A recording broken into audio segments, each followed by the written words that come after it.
Alam nyo ba na namamanhid yung kamay namin sa mga paa? Buti nakakawak pa ako ng camera. Grabe. Pati yung gulong nag-yelo na. Zoom in mo.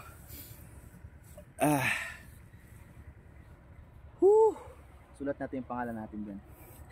Ellie. Lahat yan mamarkahan natin. Muna sinusulatan natin. Ellie.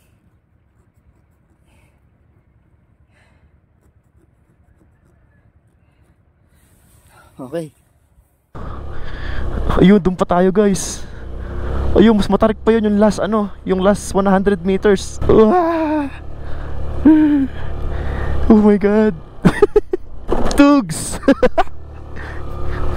Baldog, eto. Kaya yan, Bergman pa. Eto na, tumatarik pa lalo. Kaya, simento na dati talaga off-road pa to eh. Wow. Ito yung Ridge area. May mga tao rin. Hey guys, good day mga kalakbay. And today aakyat tayo ulit ng Benguet. But this time sa tayo, sa Atok Benguet tayo aakyat ngayon. Magka-camping tayo doon. Mayroong bundok doon doon sa may Mount Olis. Pwede rin sa Mount Timbak, no? Pero doon tayo sa Mount Olis magka-camping, no? Upon checking, Friday, Saturday hanggang Sunday naglalaro yung temperature niya doon ng 2 degrees. Ganon. Guys, may bagong ilaw-ilaw na tong yung Bamban Bridge, yung boundary ng Mabalacat, Pampanga, tsaka Tarlac. Dinagdagan na ng pailaw.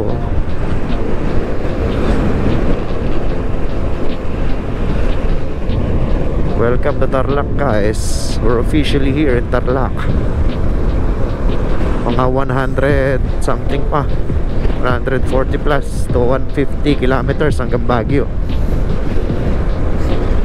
Sun, moon. Yan ang moon guys. Ito yung sun sa kabila. Ito na yung boundary ng Rosales, Pangasinan. Dito na ba yun? Parang dito na yun nung araw guys. Mas masikat na araw. Ito yung buwan.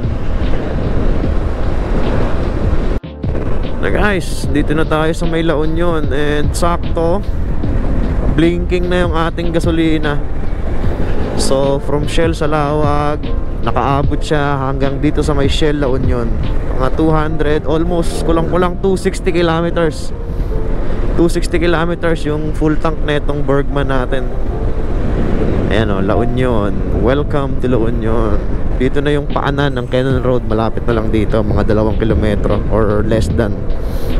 Ang dami nagpapapicture na guys, nakarating na tayo dito sa arko ng Benguet. Ayan, lakit na. Diretso na tayo, akit ng Baguio.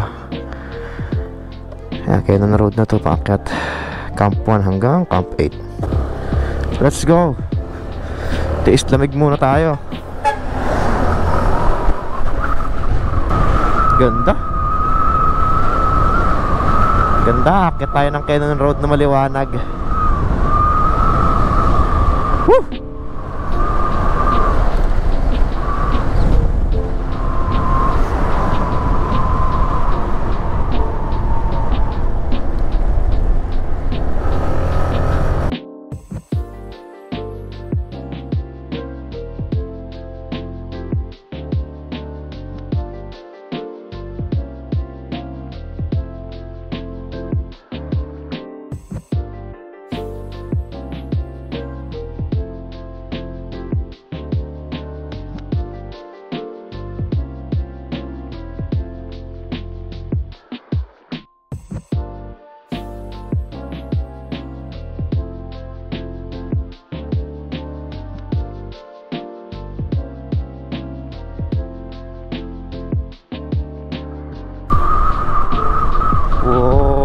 Look at that mountain, laki.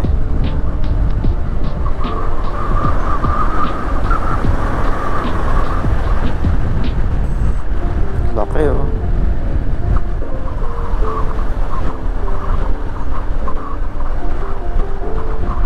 Oh. Look at that. Nasa harap lang natin.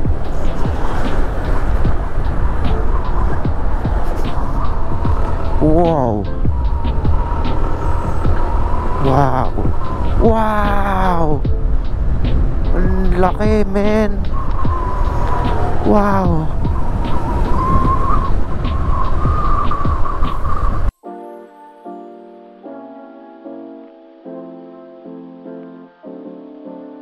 Guys, oh, congested dito bago mag Lions Head, oh. Dito na pumapark yung iba bago mag Lions Head, park na sila. Ayun na yung ulo ng leon eh. Ang daming tao. Dito na wala yung gloves ko, guys. Dito sa Lions Head, yung last time, daming tao. Dami oh. Ayun, yung ginagawang parking lot. Ah, grabe, dami. Pa sa unahan yan, diyan kayo magpa-parking. Pag ahon na yan. Paglagpas dito sa Lions Head, matatarik na yung ahon dito eh. Ewan ko. Ayan, park at your own risk. Ibig sabihin, okay na to. Daming tao sa Baguio ngayon, guys, oh. Lamig kasi ngayon. Yun, dito. Dito kayo magpa-park.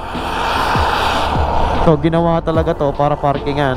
Tapos lakad na lang kayo papunta dun sa may Lions Head. Ano, medyo malaki naman yung parking lot eh.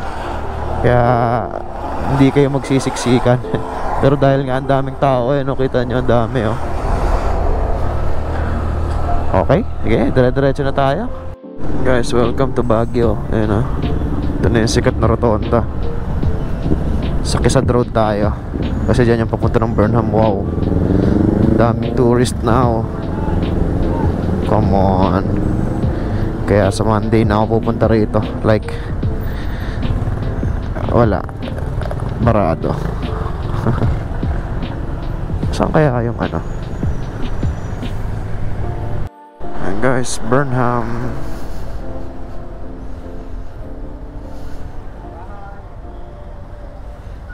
Napin muna natin sa malapit yung hotel. A few moments later. Guys, on our way to Atok Benguet, dun sa may pagkakampingan natin. 1.5 hour yung biyahe. So ang target ko sana makarating ako dun ng 3 PM. So kung aalis ako ngayon, darating ako dun mga like 1:30. Mga alas 2. Tambay muna tayo siguro dun.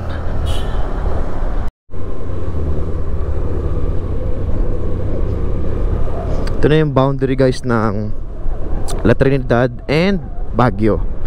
So this road, yun oh.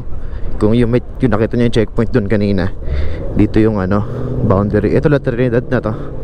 And then liliko tayo dito sa bypass road. Dati kasi nung wala pa tong kalsada na to, dun tayo pinapadaan sa ano niyan, sa La Trinidad proper. Yung dadaanan mo yung strawberry farm. Yun nga lang, problema dun, sobrang traffic. Kaya simula nung nabiyahe na ako ng Atok, lagi yan dito na ako pinapadaan sa may Bekel Shilan Road. Labas natin na ito, ano na, doon na sa may toll gate malapit ng Bontoc Toll Gate Road. Bontoc Mountain Province Road ba tawag doon? Benguet Bontoc Road, basta ganun. Ito yung siya may Shilan Bekel.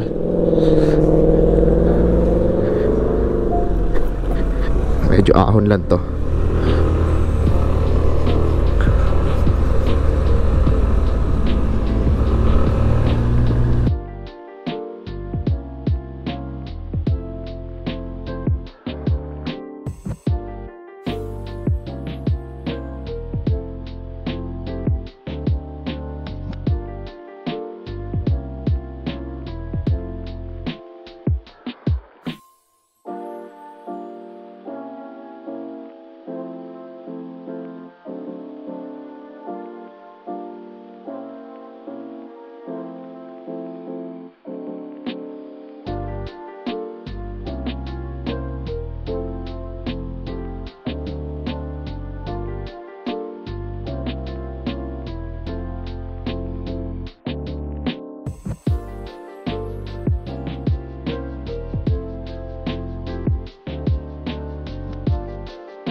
Ito guys, oh, walang puknat na ahon to. Hanggang doon na to sa may atok, sayangan. Ganda, oh. Mga gilid ng bundok. Yung paakyat pa yun doon pag ganun. Puntang highest point. Walang puknat to, wala na to recover. Hanggang doon na to sa may ano, hanggang doon na to sa may sayangan atok, sa mismong munisipyo. Ahon, walang humpay.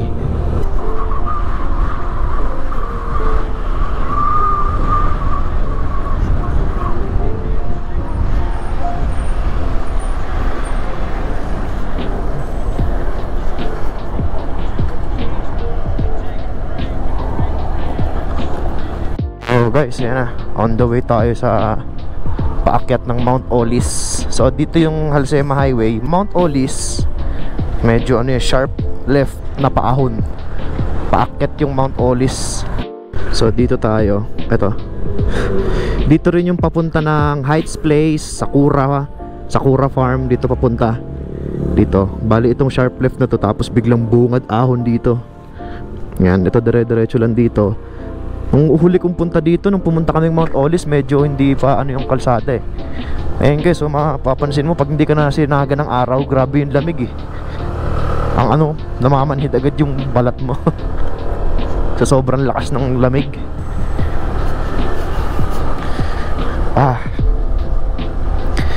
Bukas possible to mag ano to, yung mag-andap, yung nagfo-frozen yung mga plants.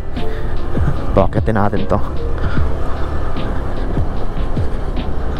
Okay pa dito eh. Pero pag andun ka na yung road na pa Heights Place, tapos papunta na ng Mount Olis, grabe kalsada. Ewan ko kung kakayanin ng motor. Tingnan natin kung kakayanin ng motor ko. Let's go. Eto na.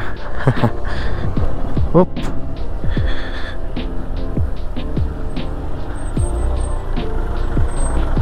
Kasya. Ayan na, yung mga halaman na yan. Yan na yun sa may ano, Sakura. Dito na ate, entrance na eh. Eto na. Eto na guys, dito na tayo magkakaalaman. Naku po, sana wag malaglag, matapon tong dinadala natin. May malawak bang kalsada dyan? Tatabi ako. Yan, dito.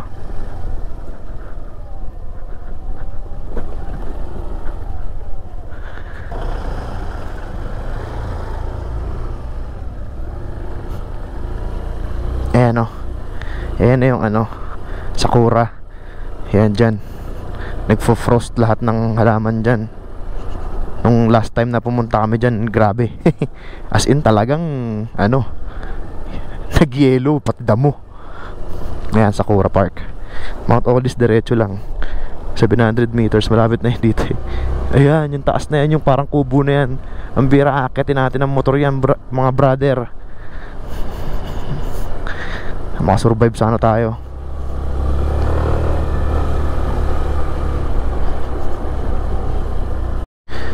Yan guys, dito sa kaliwa pa Mount Olis.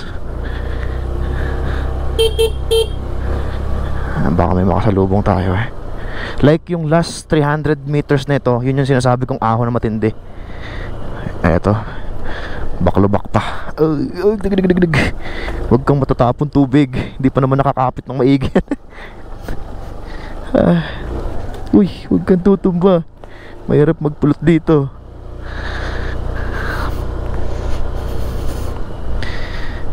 Wow, ayan na ang fog. Makyat na nga. Sana mag-clear mamaya. Ang lamig sa muka. Eto na guys, eto na yung sinasabi kong matarik.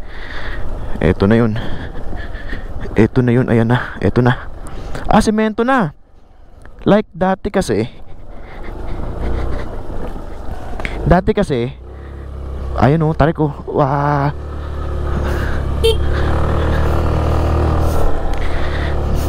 Semento na.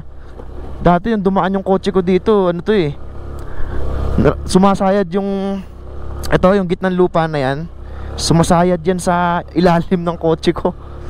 Wow. Ayun, dun pa tayo guys. Ayun, mas matarik pa yun yung last ano, yung last 100 meters.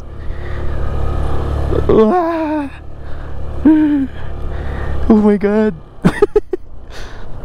Dugs! Baldog, eto. Kaya yan, Bergman pa. Eto na, tumatarik pa lalo. Kaya, simento na eh. Dati talaga off-road pa to eh. Wow. Wow. Kaso dito guys, maglalakad ka pa papuntang campsite. Yung parking neto, pasok nila dyan. Yan, dito lang kayo. Kasi ito yung ano eh, reg area. May mga tao rin dito. Pwede na dito. Ayun, dun pa pala.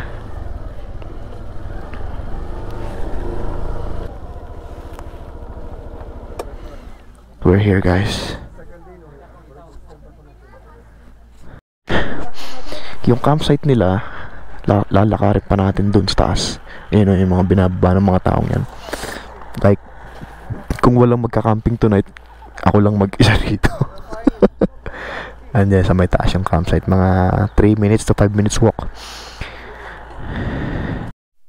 Bibit-bitin natin itong top box. Andito lahat ng gamit ko. Ito.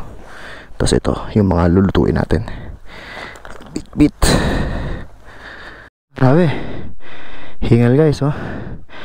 You are now standing at Mount Olis Summit. 7,900 feet. Whew. Konti pa. Yung gamit natin. So wakas guys, nadala na natin lahat ng gamit natin dito. Andyan lahat. Tignan niyo yung view dito. See that? Wow. Wow. Woo. What a view. Oh my god. Set up na natin yung tent.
Guys, sobrang lamig. Check natin yung temperature kung ilan. Grabe. Diyos ko, nakikita nyo ba yan? 1 degree Celsius. Guys, grabe. Negative 1 na yung temperature sa labas. Chinek ko dun sa IG Sport natin. Ano kasi yun eh, actual niya binabasa yung temperature Para siyang thermometer, ganun. Kung ano yung actual na na-detect niya, yun yung nare-record niya. -1. Grabe guys. Sobrang kinaw.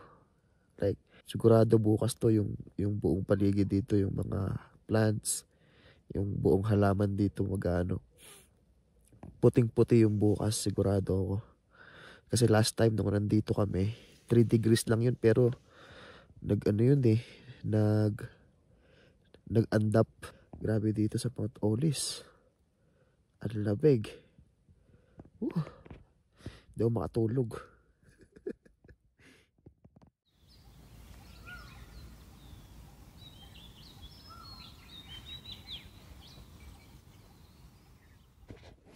Guys, good morning. 5:05. Check natin temperature. Kung ilan. 0.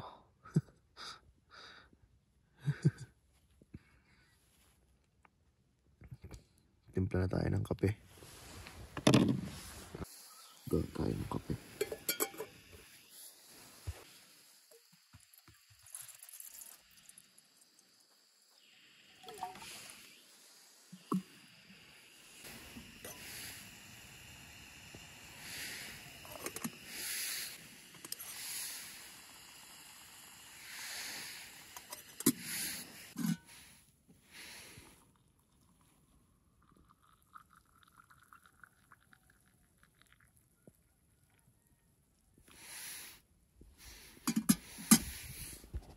Kape.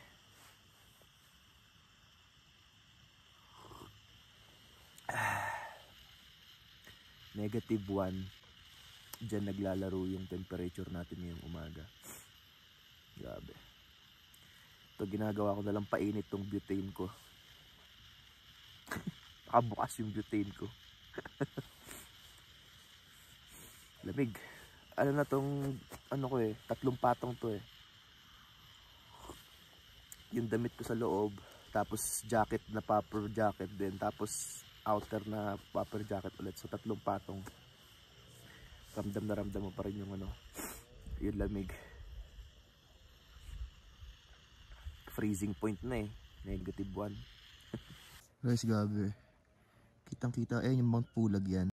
Hindi itong malapit Yun. Yan yung tip ng Mount Pulag. Swerte ng mga aakyat ng Mount Pulag ngayon. Kasi sobrang clear. Tingnan nyo naman yung sea of clouds. Zoom in natin. Tingnan nyo yung sea of clouds. Grabe swerte ng mga mag-hike ng Mount Pulag ngayong araw. Yan yung sunrise guys. Daming tao dun.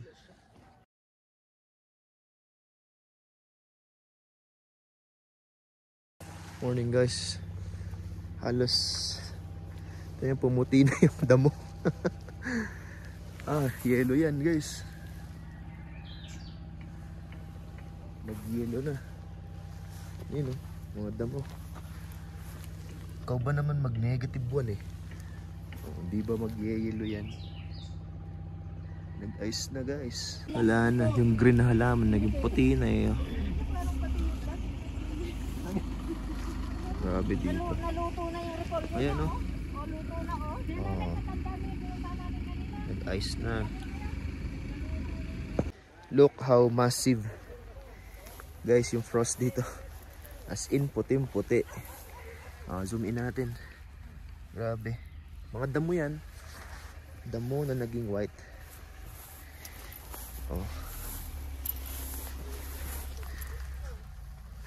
Hanggang dun pa yun guys Grabe. Yan na pati yung kahoy dito.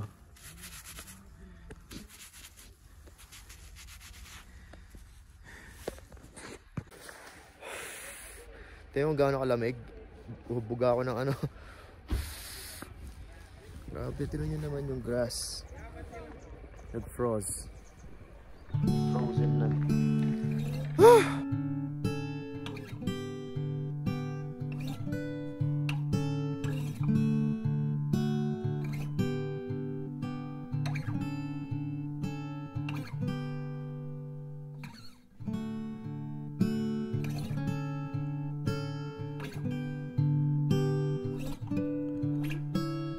A few moments later. Dito tayo guys sa may transient.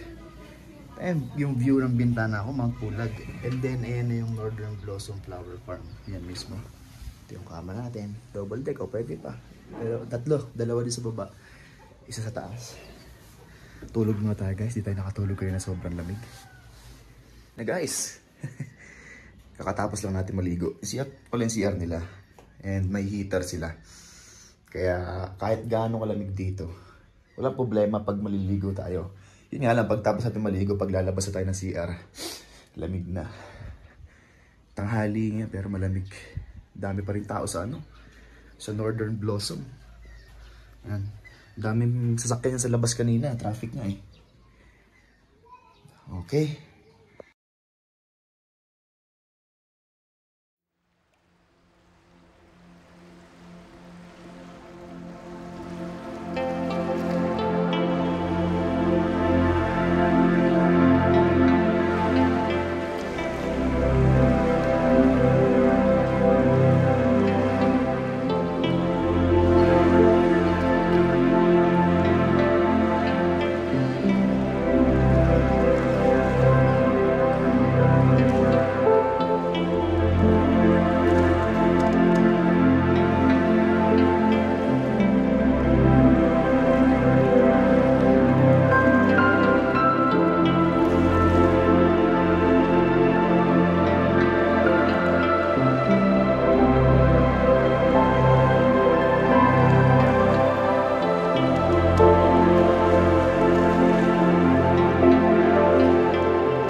Sa Olis. Tapos nakakwentuhan pa natin yung may-ari dito. Mahaba-habang kwentuhan din, mga 1 oras din. So ito yung pababa. Bukas kunan natin ng footage tong pababa.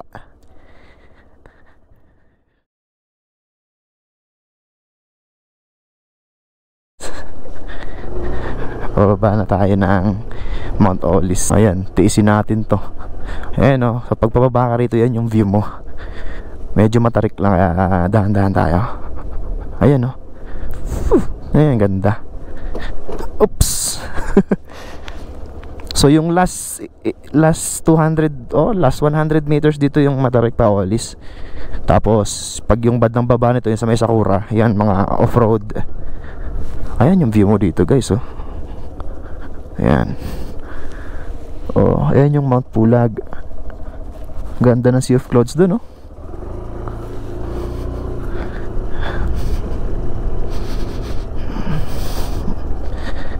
Alright, break na tayo ng transient house. Then, siguro idlip tayo saglit.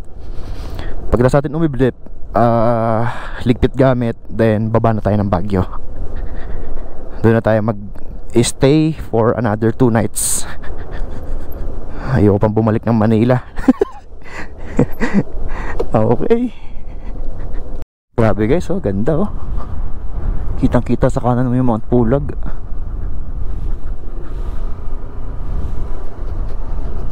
Yan.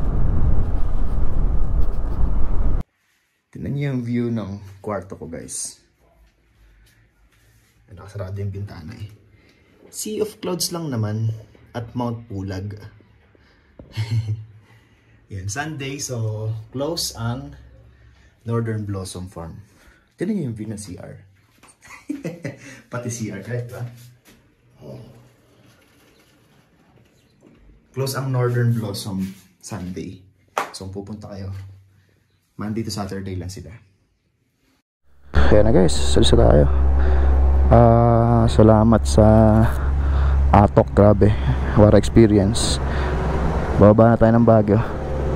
Ayan si Jam, pinakamabait na ano yan. Pinakamabait na nagbabantay dito sa Avix na ano ang pangalan? Sa Google Map yun na rin yung pangalan nyo? Avix na rin, hindi na yung Atok Homestay. Namin kasi niya sir yung Atok Homestay Midway na may na-scam kasi kami nung December.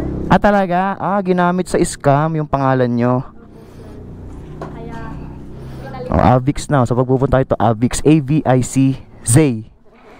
Okay, sige, thank you. Yeah, February or first week ng March. So yun na guys, pababa na tayo ng Baguio. At doon muna tayo mag-i-stay ng 2 nights bago tayo bumaba ulit ng Manila. Relax muna tayo doon. So yun, salamat sa panonood sa ating Mount Olis camping. Actually yung first day lang naman tayo nag-camping doon pero na-experience natin, grabe yung Atok guys. Andap siya nung Saturday morning. Talagang yung mga plants, yung mga gulay dun sa baba naging ice. Nakita nyo naman sa mga pictures ko kanina, nag-frozen talaga. So yun, ingatan tayo ni Lord papuntang Baguio, and hope to see you soon sa aking next vlog. Thank you mga kalakbay, God bless.